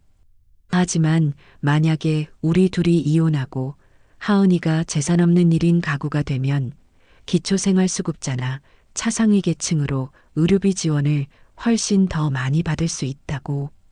내가 알아봤어. 이게 지금으로서는 가장 현실적인 방법이야. 저는 그 말을 듣는 순간 온몸의 피가 거꾸로 솟는 것 같았습니다. 녀석은 지금 아픈 아내를 살릴 방법이 아니라 아픈 아내를 합법적으로 내버릴 방법을 찾아서 제게 설명하고 있는 것이었습니다. 그것도 하은이를 도와주는 길이라는 역겨운 포장을 해서요. 짝! 저는 저도 모르게 자리에서 일어나 녀석의 뺨을 잇는 힘껏 내리쳤습니다. 카페 안에 있던 모든 사람들이 저희를 쳐다보았지만 저는 아무것도 신경 쓰이지 않았습니다. 너는 정말 인간도 아니구나. 어떻게 그런 생각을 할 수가 있어. 네 아내를 버릴 궁리나 하고 다녔어. 그동안. 아, 왜 때려? 나는 그냥 현실적으로 말하는 거잖아. 그럼 어떡해? 저 돈을 다 우리가 어떻게 감당하냐고. 이 녀석은 제게 맞은 뺨을 감싸쥐고 조금도 미안한 기색 없이 소리쳤습니다. 그 적반하장의 태도에 저는 완전히 이성을 잃고 말았습니다. 닥쳐. 그 더러운 입 닥치지 못해. 돈이 문제야? 너한테는 네 아내 목숨보다 그깟 돈이 더 중요하다는 거지. 말이 왜 그렇게 통해? 내가 언제 돈이 더 중요하대? 어쩔 수 없는 현실을 말하는 거잖아. 됐어. 너랑은 더 이상 할 말 없다. 하은이 치료비 내가 다 낼 테니 너는 이제 하은이 앞에 나타나지 마. 너 같은 놈은 남편이라는 이름도 아까워. 아니, 인간이라는 이름도 아까운 놈이야. 저는 녀석에게 저주에 가까운 말을 퍼붓고 카페를 뛰쳐나왔습니다. 심장이 터질 것처럼 뛰고 눈에서는 뜨거운 눈물이 쉴 새 없이 흘러내렸습니다. 병실로 돌아와 하은이의 잠든 얼굴을 보니 가슴이 미어져 견딜 수가 없었습니다. 저런 짐승 같은 놈을 남편이라고 믿고 그 짧은 평화에 행복해했던 아이가 너무나도 가여워서요. 그날 밤 저는 잠을 이룰 수가 없었습니다. 그리고 아주 중요한 결심을 했지요. 더 이상 아들 녀석에게는 아무것도 기대하지 않기로요. 이제 하은이는 오롯이 제가 지켜야 할 내 마지막 딸이었습니다. 다음 날 아침 저는 곧장 부동산에 전화를 걸었습니다. 제가 유일하게 가진 재산이자 남편이 세상을 떠나며 저에게 남겨준 작은 상가 건물을 금매로 내놓아 달라고 했습니다. 사모님, 갑자기 왜 그러세요? 월세도 따박따박 잘 나오는 효자 건물이잖아요. 조금만 더 가지고 계시면 가격이 더 오를 텐데요. 돈이 급해서 그럽니다. 시세보다 조금 싸게 내놓아도 좋으니 최대한 빨리 처리해 주세요. 그 건물은 제 노후 자금이자 마지막 남은 자존심 같은 것이었습니다. 하지만 지금 제게는 하은이의 목숨보다 더 중요한 것은 없었습니다. 그 건물을 팔아 마련한 돈은 앞으로 시작될 길고 외로운 싸움의 실탄이 되어줄 것이었습니다. 저는 전화기를 내려놓고 창밖을 바라보았습니다. 이제 정말 돌아갈 다리는 없었습니다. 제 아들과의 인연도 평범한 노후의 꿈도 모두 저강 너머로 던져버려야만 했지요. 오직 하은이를 살리겠다는 그 단 하나의 목표만을 위해서 말입니다. 제 결심이 무색하게도 태수 녀석의 잔인함은 제 상상을 훨씬 뛰어넘는 것이었습니다.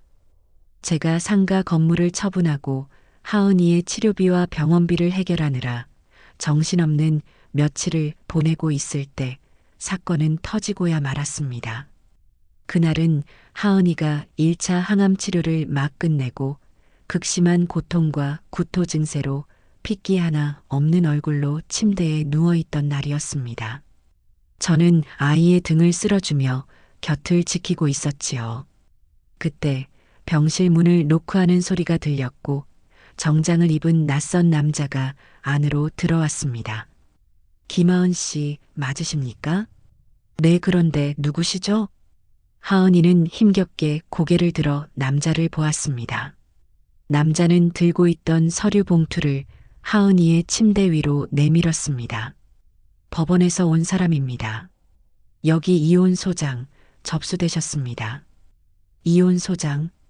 그 말을 듣는 순간 제 머릿속이 텅 비는 것 같았습니다. 하은이 역시 믿을 수 없다는 표정으로 봉투와 남자의 얼굴을 번갈아 쳐다보았지요. 남자는 제 할 말만 하고는 그대로 병실을 나가버렸습니다. 하은이는 떨리는 손으로 서류 봉투를 열었습니다. 안에는 이태수, 제 아들의 이름이 선명하게 찍힌 이혼 소송 서류가 들어 있었습니다. 그리고 그 소송 사유란에는 기가 막히고 피가 거꾸로 솟는 문장이 적혀 있었지요. 피고 김하은은 혼인 전부터 자신의 중대한 질병을 고의로 숨기고 원고 이태수를 기망하여 혼인에 이르렀으며 이는 혼인을 계속하기 어려운 중대한 사유에 해당함.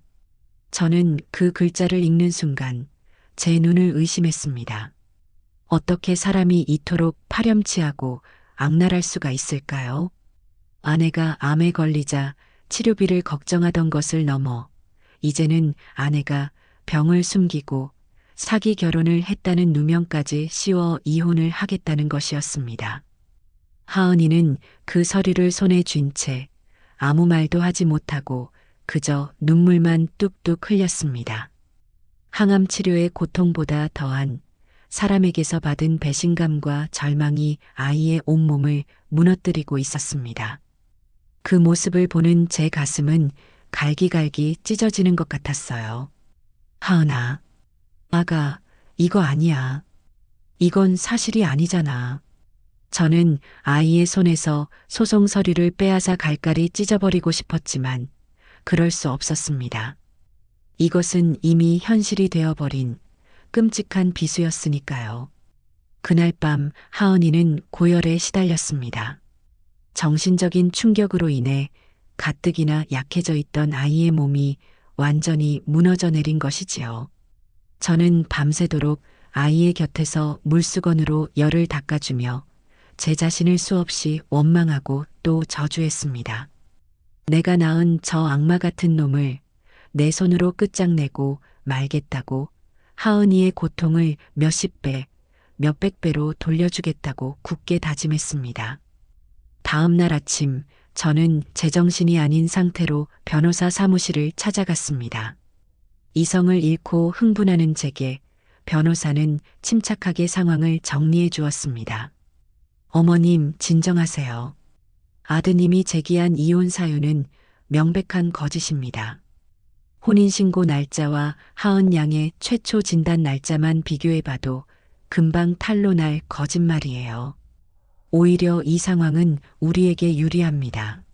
아픈 아내를 유기하고 명예까지 훼손한 파렴치한 행위에 대해 위자료를 훨씬 더 많이 청구할 수 있으니까요. 변호사의 말에도 제 분노는 쉽게 사그라지지 않았습니다. 돈은 필요 없습니다. 저는 돈 같은 거 다 필요 없어요. 다만 내 마지막 딸이 더 이상 저 짐승 같은 놈 때문에 상처받지 않게 해주세요. 저놈이 다시는 하은이 앞에 나타나지 못하게 이 세상에서 가장 비참하고 고독한 인간으로 만들어주세요. 제 전 재산을 다 써도 좋습니다.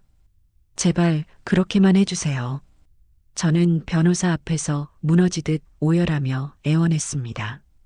그때부터 세상에서 가장 슬픈 싸움이 시작되었습니다. 저는 제가 가진 모든 것을 쏟아부어 증거를 모으기 시작했습니다. 과거 태수가 하은이를 하녀처럼 부릴 때 제가 몰래 녹음해 두었던 파일, 녀석이 이혼해서 의료비 지원받자는 망언을 했을 때의 정황을 기록한 제 일기, 그리고 공증까지 받아두었던 부부생활 서약서까지 모든 것이 녀석의 파렴치함을 증명하는 증거가 되었습니다. 병원의 간호사들도 하은이를 홀로 내버려둔 태수의 행실에 대해 기꺼이 증언을 해주겠다고 나섰지요. 첫 재판 날짜가 잡히고 저는 법원으로 향하는 복도에서 태수와 마주쳤습니다. 녀석은 저를 발견하고는 일말의 죄책감도 없이 오히려 원망과 증오가 가득한 눈으로 저를 쏘아보았습니다. 아마도 제가 하은이의 편에 서서 자신의 앞길을 막는다고 생각하는 모양이었습니다. 저는 그런 녀석에게 천천히 다가가 그 눈을 똑바로 마주보며 말했습니다. 제 평생 누군가에게 이토록 차갑고 잔인한 목소리를 내본 것은 처음이었습니다. 나는 오늘 내 아들 이태수의 장례를 치른다. 뭐? 너는 더 이상 내 아들이 아니다. 아픈 아내의 등을 칼로 찌르고 그 목숨값을 돈과 바꾼 너는 내 자식일 리가 없어. 너는 오늘 이 법정에서 사회적으로 한번 죽게 될 것이고 앞으로 남은 평생을 지독한 외로움과 후회 속에서 죽은 것처럼 살아가게 될 거다. 제 말에 녀석의 얼굴이 굳어지는 것을 보았습니다. 저는 마지막으로 녀석의 가슴에 가장 깊은 비수를 꽂았습니다. 다시는 나를 어미라 부르지 마라. 그리고 2번 다시 하은이와 내 앞에 나타나지 마. 너와 나의 인연은 오늘 여기서 끝이다. 저는 그 말을 끝으로 녀석에게서 완전히 등을 돌렸습니다. 더 이상 돌아보지 않았습니다. 제 안에서 아들이라는 존재가 완전히 지워지고 사라지는 순간이었습니다.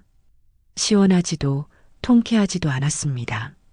그저 제 손으로 제 살점을 도려내는 듯한 지독한 아픔과 슬픔만이 온몸을 휘감을 뿐이었습니다. 저는 텅 빈 가슴을 안고 하은이를 위한 마지막 싸움을 치르기 위해 법정 안으로 들어섰습니다.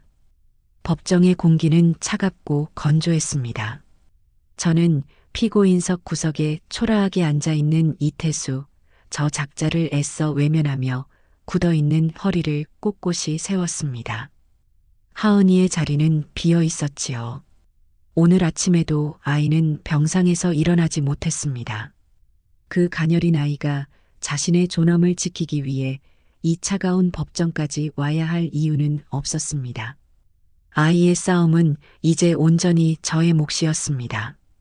판사가 법복을 가다듬고 자리에서 일어섰을 때 법정 안의 모든 소음이 거짓말처럼 멎었습니다.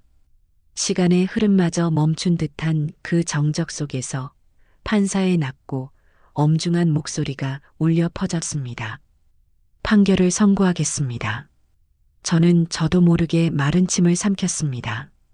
이 길이라는 것을 알고 있었지만 심장은 미친 듯이 방망이질을 쳤습니다. 원고 이태수가 피고 김하은을 상대로 제기한 이혼 및 위자료 청구 소송에 대하여 재판부는 원고의 청구를 모두 기각한다. 그 다음부터 이어지는 판사의 말은 제 아들이었던 저 작자의 심장에 비수를 하나씩 아주 천천히 꽂아 넣는 과정과도 같았습니다. 재판부는 원고가 이혼 사유로 주장한 피고의 질병 은닉 및 기망 행위에 대해 제출된 모든 증거와 정황을 종합해 볼 때 명백한 거짓이자 악의적인 주장이라고 판단한다. 혼인신고일과 피고의 최초 진단일 사이에는 상당한 시간적 간격이 존재하며 오히려 원고는 피고의 건강이 악화된 시점부터 피고를 유기하고 심지어 피고의 명예를 심각하게 훼손하는 방식으로 이혼을 획책하였다. 이는 혼인관계의 파탄 책임이 전적으로 원고에게 있음을 명백히 입증하는 바이다. 판사는 잠시 서류에서 눈을 떼고 경멸이 어린 시선으로 태수를 응시했습니다.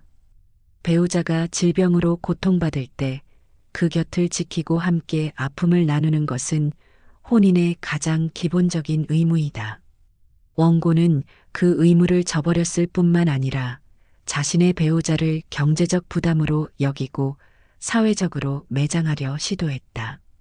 이는 인간으로서의 최소한의 도리마저 저버린 결코 용납될 수 없는 행위이다. 법정은 물을 끼얹은 듯 조용했습니다. 방청석에 앉아있던 몇몇 사람들의 입에서 나지막한 탄식이 흘러나왔지요. 저는 굳게 감고 있던 눈을 떴습니다. 태수는 완전히 무너져 내린 얼굴로 잿빛이 된 채 고개를 푹 숙이고 있었습니다. 판결은 계속되었습니다. 이에 재판부는 피고 김하은이 제기한 반소에 의거하여 두 사람의 혼인 관계는 파탄에 이르렀음을 인정하며 이혼을 명한다.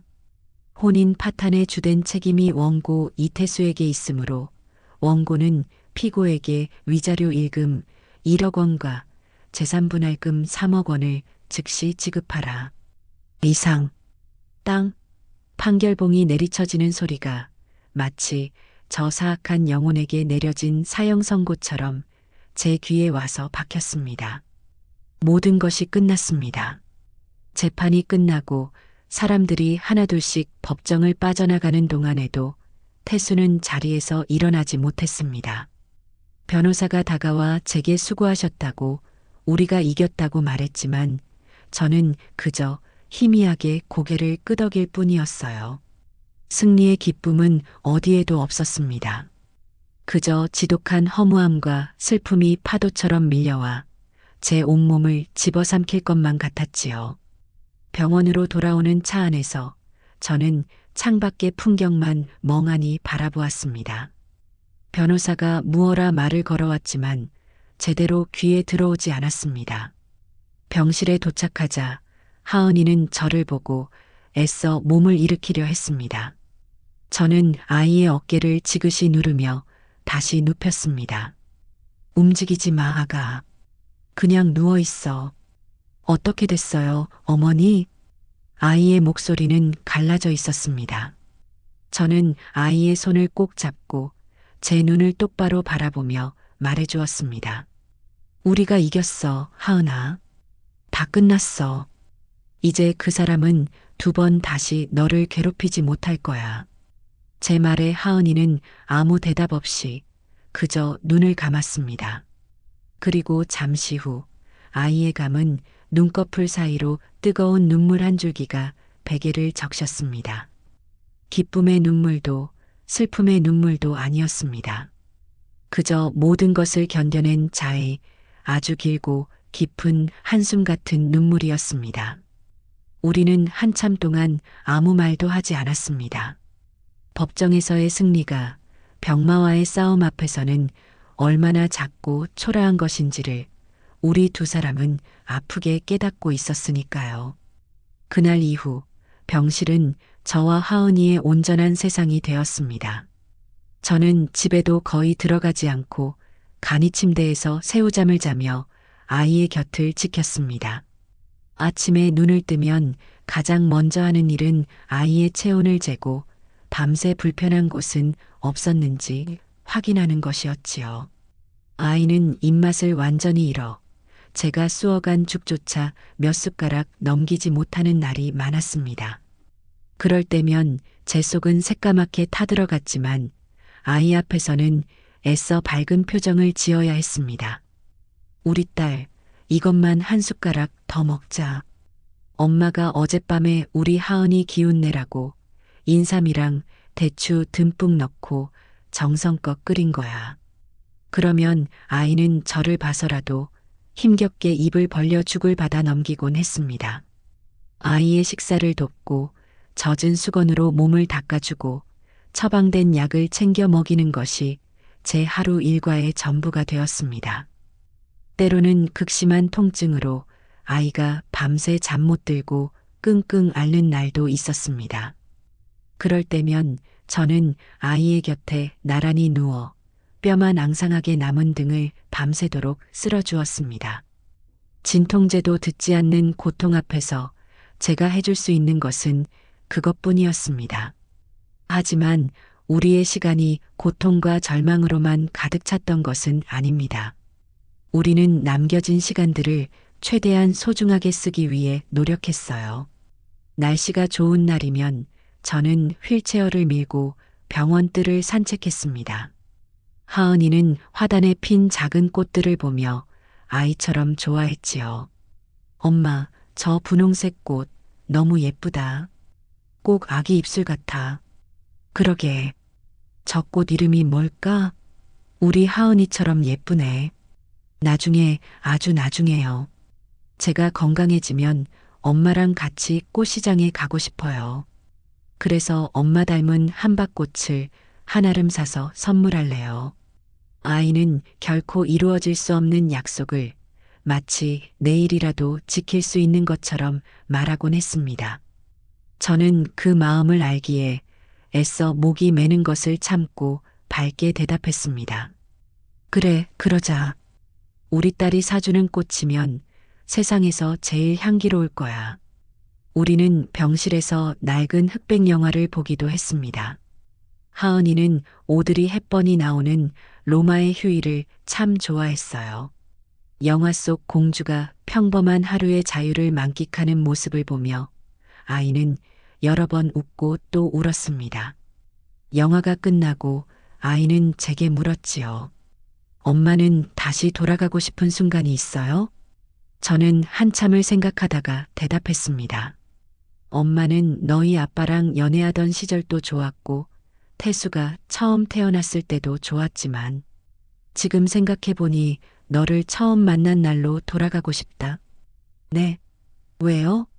그때는 우리가 이렇게 가까운 사이도 아니었는데 그때로 돌아가서 내 며느리가 되어줘서 고맙다고 앞으로 내가 네 엄마가 되어서 지켜주겠다고 꼭 한번 안아주고 싶어서 그러면 우리 딸이 조금은 덜 외롭고 덜 힘들었을 텐데. 제 말에 하은이는 조용히 눈물을 흘리며 제 품에 안겼습니다. 우리는 그렇게 서로의 상처를 보듬고 서로의 온기를 나누며 하루하루를 버텨냈습니다. 그 무렵 저는 병원 근처의 오래된 죽 전문점에 들르기 위해 잠시 외출을 했습니다. 하은이가 유일하게 먹고 싶다고 말한 것이 그 집의 녹두죽이었기 때문입니다. 죽을 사서 돌아오는 길에 저는 길 건너편의 허름한 국밥집 앞에서 믿을 수 없는 광경을 목격했습니다. 이태수, 그 작자가 국밥집 주인으로 보이는 아주머니에게 멱살을 잡힌 채 길바닥에 내동댕이 쳐지고 있었습니다. 이 자식이 돈도 없으면서 어딜 와서 행패야. 당장 안 꺼져.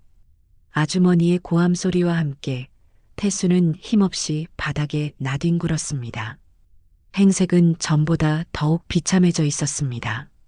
며칠은 감지 않은 듯한 떡진 머리대에 절어번들거리는 옷, 그리고 술과 절망에 완전히 무너져 내린 얼굴.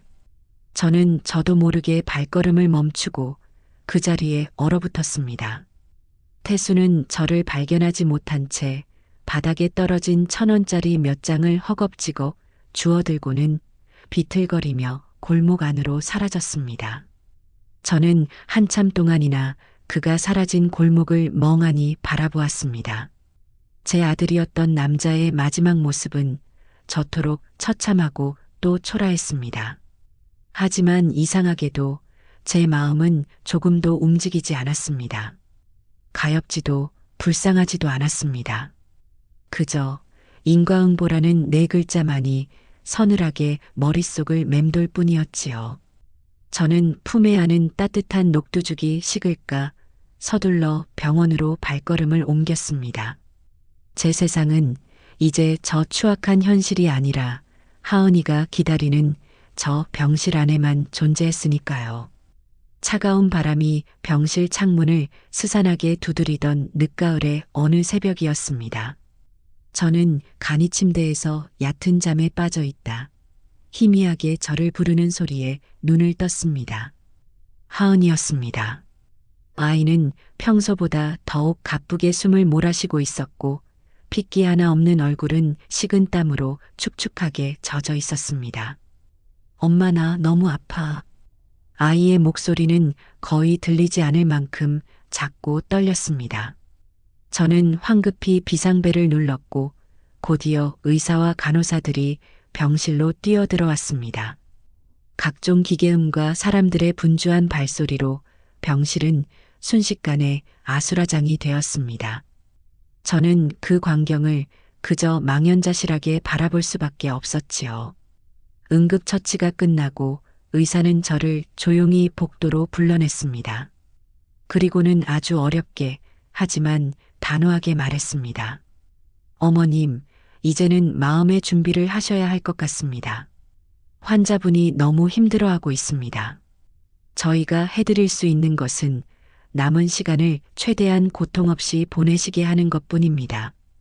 올 것이 왔구나. 저는 애써 담담하게 의사의 말을 들었지만 다리에 힘이 풀려 그 자리에 주저앉을 뻔했습니다. 그날 이후 하은이는 대부분의 시간을 진통제에 취해 잠으로 보냈습니다. 아이의 의식이 깨어있는 시간은 하루에 고작 한두 시간에 불과했지요. 저는 그 짧은 시간이라도 놓치지 않기 위해 아이의 얼굴에서 한시도 눈을 떼지 않았습니다. 아이가 잠결에 작은 신음이라도 낼 때면 심장이 철렁 내려앉는 것만 같았습니다. 그러던 어느 날 밤 아이가 아주 맑은 정신으로 저를 불렀습니다. 마치 고통이 모두 사라진 사람처럼 그 목소리는 이상할 만큼 또렷했습니다. 엄마, 응, 우리 딸, 정신이 좀 드니? 물이라도 좀 마실까? 저는 아이의 상반신을 조심스럽게 일으켜 세웠습니다. 아이는 물을 마시는 대신 제 손을 힘주어 잡았습니다. 앙상한 뼈마디가 느껴지는 그 소나기 힘이 어쩐지 마지막 힘을 짜내는 것 같아 불길한 마음이 들었습니다. 엄마 나 부탁이 하나 있어. 부탁이라니. 뭐든지 말만 해. 엄마가 우리 딸 소원은 뭐든지 다 들어줄게. 그 사람 태수 씨 마지막으로 한 번만 보게 해주면 안 될까? 그 말을 듣는 순간 제 심장이 얼어붙는 것 같았습니다.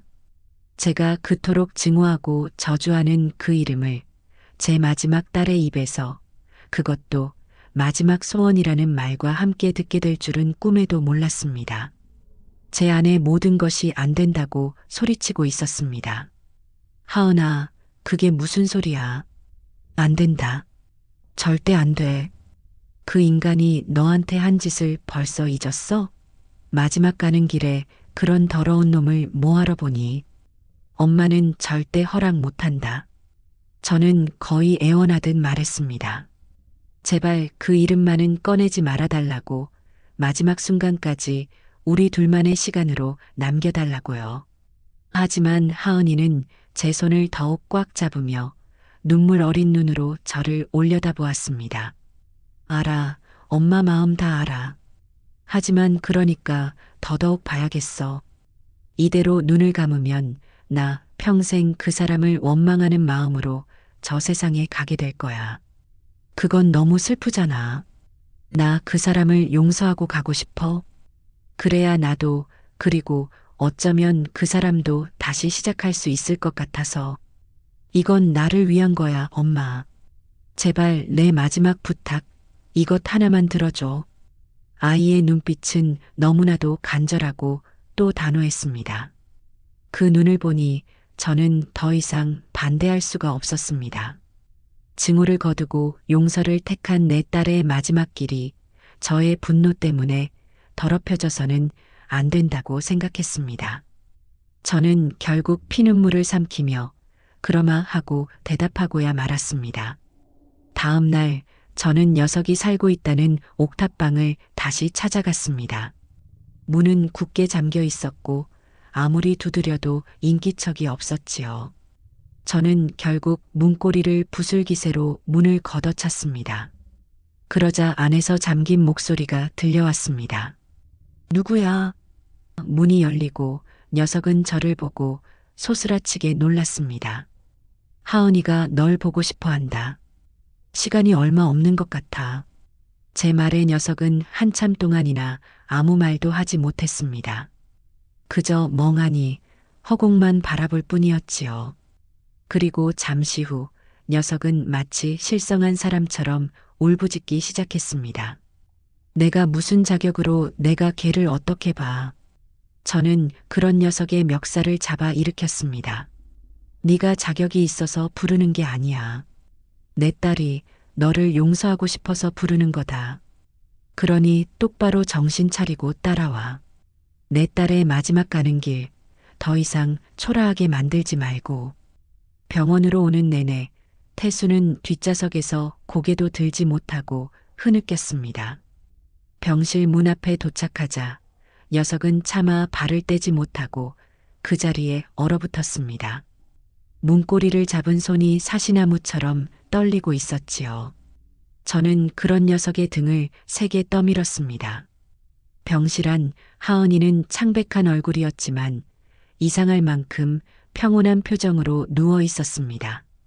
녀석은 그 모습을 보자마자 악소리조차 내지 못하고 그 자리에 무너져 내렸습니다. 그리고 짐승처럼 울부짖으며 기어서 하은이의 침대 곁으로 다가갔습니다. 하은아, 하은아, 여보 내가 잘못했어. 내가 죽일 놈이야. 제발 나를 용서하지 마. 녀석은 하은이의 침대 시트를 붙잡고 이마가 바닥에 닿도록 머리를 찌으며 오열했습니다. 그 모습에 차마 눈을 뜨고 볼 수가 없었습니다. 그때 하은이가 힘겹게 손을 들어 녀석의 헝클어진 머리를 쓰다듬었습니다. 아주 오랫동안 사랑했던 사람을 어루만지는 손길이었지요. 녀석의 울음소리가 조금 잦아들자 하은이가 속삭이듯 말했습니다. 꼴이 이게 뭐야? 바보같이. 내가 속상하게. 미안해, 정말 미안해. 괜찮아, 다 괜찮아. 나 당신 한 번도 원망한 적 없어. 정말이야. 그냥 조금 슬펐을 뿐이야. 그러니까 당신은 나 때문에 아파하지 말고 앞으로 잘 살아야 해. 밥도 잘 챙겨 먹고 술도 그만 마시고 꼭 좋은 사람으로 행복하게 살아. 그게 내 마지막 부탁이야. 하은이의 용서는 태수에게 내려진 가장 가혹한 형벌이었습니다. 그 말에 녀석은 더 이상 울지도 못하고 그저 숨막히는 신음만을 토해냈습니다. 너무 늦어버린 깨달음과 후회가 녀석의 영혼을 송두리째 파괴하고 있었습니다. 저는 조용히 병실을 나와 복도 의자에 앉았습니다. 잠시 후 넋이 나간 얼굴의 태수가 병실에서 비틀거리며 걸어 나왔습니다. 녀석은 제 앞에 서서 아무 말도 하지 못하고 그저 저를 올려다보기만 했습니다. 그 눈에는 이제 원망도 분노도 없었습니다. 그저 텅 빈 절망만이 남아 있었지요. 이제 가봐라. 그리고 약속대로 다시는 나타나지 마. 제 말을 끝으로 녀석은 허망하게 돌아서서 복도 저편으로 사라져갔습니다. 제가 다시 병실로 들어갔을 때 하은이는 평온한 얼굴로 잠들어 있었습니다. 큰일을 치러낸 사람처럼 그 얼굴은 후련해 보이기까지 했습니다. 저는 아이의 곁에 앉아 차가워진 손을 잡았습니다. 그날 밤 하은이는 제 품에 안겨 숨을 거두었습니다. 아이는 마지막 순간 제 귓가에 아주 작은 목소리로 속삭였습니다. 엄마 고마웠어. 내 엄마가 되어줘서 사랑해. 그 말을 마지막으로 아이의 몸에서 천천히 온기가 사라졌습니다. 제 품에 안긴 아이의 무게가 점점 가벼워지는 것을 느끼며 저는 소리내어 울지 않았습니다. 내 마지막 딸의 세상에서 가장 아름답고 평온했던 마지막 얼굴을 그리고 마지막 인사를 제 심장 가장 깊은 곳에 조용히 묻었습니다. 하은이의 장례는 아이의 삶처럼 소란스럽지 않고 조용하게 치러졌습니다. 장례식장 특유의 소독약 냄새와 뒤섞인 짙은 국화꽃 향기가 코끝을 시리게 만들었지요. 3일 내내 빈소는 텅 비어 있었습니다. 아이의 부모님은 오래전에 세상을 떠나셨고 결혼 후에는 모든 인간관계가 끊긴 탓에 찾아올 친척이나 지인 하나 없었습니다. 그 넓고 휑한 공간을 지킨 것은 저와 모든 법적 절차를 도와준 변호사, 그리고 아이의 학창 시절 단짝이었다는 젊은 친구 두세 명이 전부였습니다. 저는 검은 상복을 입고 꼿꼿하게 허리를 세운 채 기계적으로 조문객을 맞았습니다. 눈물이 흐르지 않았습니다. 슬프지 않아서가 아니라 제 안의 모든 수분이 하은이와 함께 증발해버린 듯 눈물샘마저 말라붙어 버렸기 때문입니다. 모든 감각이 마비되고 세상의 모든 소음이 멀게만 느껴졌지요. 제 안의 모든 것이 하은이와 함께 떠나버린 듯 그저 숨만 쉬는 텅 빈 껍데기만 남아있는 기분이었습니다. 빈소 중앙에 놓인 영정사진 속에서 하은이는 제가 처음 보는 환한 미소를 짓고 있었습니다. 아마도 결혼하기 한참 전 23인가 넷쯤 되었을 때 친구들과 바다로 여행을 가서 찍은 사진인 모양입니다. 까만 생머리를 바람에 날리며 세상에 어떤 근심도 티끌만큼도 없어 보이는 자유롭고 행복한 젊은 날의 김하은.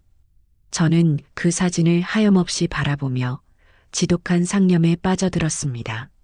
내가 저 아이의 인생에 나타나지 않았더라면 내 뱃속에서 나온 저 끔찍한 아들과 엮이지만 않았더라면 저 아이는 저 해맑은 미소를 잃지 않고 어딘가에서 잘 살아갈 수 있었을까? 부질없는 가정이라는 것을 머리로는 알면서도 죄책감은 검고 축축한 독버섯처럼 제 심장 가장 깊은 곳에서 자꾸만 피어났습니다. 장례 이튿날 아이의 친구라는 아가씨가 제게 다가와 조심스럽게 말을 건넸습니다. 어머님 하은이 학교 다닐 때 정말 밝고 웃음 많은 아이였어요. 자기가 힘든 일이 있어도 늘 친구들 먼저 챙기고 위로해주던 속 깊은 애였고요. 그래서 저희는 하은이가 그렇게 힘든 줄도 모르고 아가씨는 말을 잇지 못하고 눈물을 훔쳤습니다. 저는 그저 말없이 어깨를 토닥여 주었지요. 그 말을 들으니 하은이가 겪었을 외로움의 깊이가 더욱 아프게 다가왔습니다. 장례식 내내 이태수는 빈소 안으로 들어오지 못했습니다. 녀석은 마치 지방령처럼 장례식장 복도 저편에서 그림자처럼 서성일 뿐이었습니다. 녀석은 차마 제 앞에 그리고 하은이의 영정 앞에 나설 용기가 없는 듯 했습니다. 그저 멀리서 모든 것을 포기한 사람처럼 멍하니 이쪽을 바라볼 뿐이었지요. 어쩌다 눈이라도 마주칠 때면 녀석은 화들짝 놀라 시선을 피했습니다. 저는 그 모습을 보며 아무것도 느끼지 못했습니다. 발인 날 아침이 밝았습니다. 하은이의 관이 웅구차에 실릴 때 저는 제 몸의 일부가 함께 실려나가는 듯한 통증을 느꼈습니다. 화장터로 향하는 내내 저는 하은이의 작은 유골함을 제 목숨처럼 품에 안았습니다.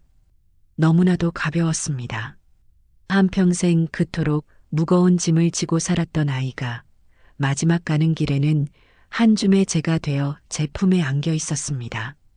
모든 절차를 마치고 유골함을 들고 화장터를 나설 때였습니다. 밤새 그곳에 있었던 것인지 핏발선 눈의 태수가 제 앞을 막아섰습니다. 그리고는 아무 말 없이 제 앞에 무릎을 꿇었습니다. 쿵 하고 무릎이 시멘트 바닥에 닿는 소리가 유난히 크게 들렸습니다. 녀석은 이마가 땅에 닿도록 깊이 절을 했습니다. 한 번, 그리고 또 한 번. 녀석의 어깨가 가늘게 떨리고 있었습니다. 하지만 저는 아무 말도 하지 않았습니다. 그저 차갑고 텅 빈 눈으로 녀석을 내려다볼 뿐이었지요. 제 안에는 이제 용서할 마음도 원망할 힘도 남아있지 않았습니다. 녀석은 제게 그저 내 딸의 삶을 망가뜨린, 그러나 이제는 아무 상관없는 타인일 뿐이었습니다. 저는 녀석을 그대로 지나쳐 하은이의 마지막 길을 배웅하기 위해 차에 올랐습니다. 텅 빈 집으로 돌아왔을 때 굳게 닫아두었던 감정의 둑이 비로소 터져 나왔습니다. 현관에 들어서는 순간 아이와 함께 장을 봐와서 웃으며 신발을 벗던 기억이 저를 덮쳤습니다. 집안 곳곳에 스며있는 아이의 희미한 향기, 아이가 손님방에 두고 간 칫솔, 아이와 함께 TV를 보며 깔깔대던 소파, 아이가 제 어깨를 주물러주던 식탁 의자. 그 모든 것들이 살아 움직이며 이제는 하은이가 없다는 사실을 잔인하게 일깨웠습니다. 저는 현관에 그대로 주저앉아 마치 길 잃은 어린아이처럼 목 놓아 울었습니다. 엄마 하고 애틋하게 부르던 아이의 목소리가 사방에서 환청처럼 저를 괴롭혔습니다. 얼마나 울었을까. 퀭한 눈으로 일어나 비틀거리며 아이의 유품을 정리하기 시작했습니다. 아이가 병원에서 입던 낡은 옷가지 몇 개, 즐겨 읽던 시집 몇 권이 전부인 단출한 짐이었습니다. 그 중에서도 유난히 손때가 많이 묻은 시집 한 권이 눈에 띄었습니다. 아이가 병실에서 잠 못 드는 밤이면 제가 읽어주던 책이었지요. 책장을 무의미하게 넘기는데 책갈피처럼 끼워져 있던 곱게 접힌 편지 한 장이 툭 하고 바닥으로 떨어졌습니다. 제게 쓴 편지였습니다. 저는 떨리는 손으로 그 편지를 주워 펼쳤습니다. 그 안에는 아이의 예쁘고 단정한 글씨가 곳곳에 번진 눈물 자국과 함께 담겨 있었습니다. 세상에서 가장 사랑하는 나의 엄마. 엄마, 이 편지를 읽고 계실 때쯤이면 저는 아마 엄마 곁을 떠나 아주 먼 곳으로 소풍을 가고 있겠네요. 먼저 가서 정말 미안해요. 엄마를 혼자 두고 가는 발걸음이 잘 떨어지지 않지만 그래도 저는 괜찮아요.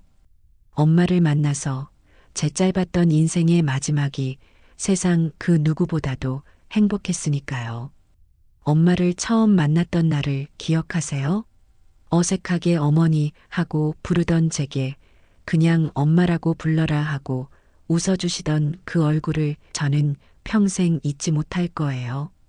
그때 저는 처음으로 가족이라는 울타리가 얼마나 따뜻하고 든든한 것인지를 느꼈답니다. 지옥 같던 어둠 속에서 저를 꺼내주시고 제 손을 잡고 세상 밖으로 이끌어 주신 분은 엄마였어요. 제게 밥을 차려주시고 제 아픔에 함께 울어주시고 저를 위해 모든 것을 내던지고 싸워주셨던 나의 엄마. 엄마는 제게 꺼져가던 생명의 불씨를 다시 지펴주신 은인이고 제 마지막을 지켜준 수호천사였어요. 그러니 엄마, 부디 저 때문에 너무 많이 슬퍼하거나 아파하지 마세요. 그리고 절대로 죄책감 같은 건 갖지 마세요. 엄마는 제게 잘못한 것이 아무것도 없어요. 오히려 엄마를 만나지 못했더라면 저는 훨씬 더 일찍, 훨씬 더 비참하고 외롭게 이 세상을 떠났을 거예요. 엄마 덕분에 저는 마지막 순간까지 사랑받는 딸로 살 수 있었어요. 그것만으로도 저는 충분히 행복하고 감사합니다. 이제 저는 없지만 엄마는 남은 날들을 꼭 행복하게 사셔야 해요. 제가 못다한 몫까지 2배, 3배로 행복하게 살아주세요.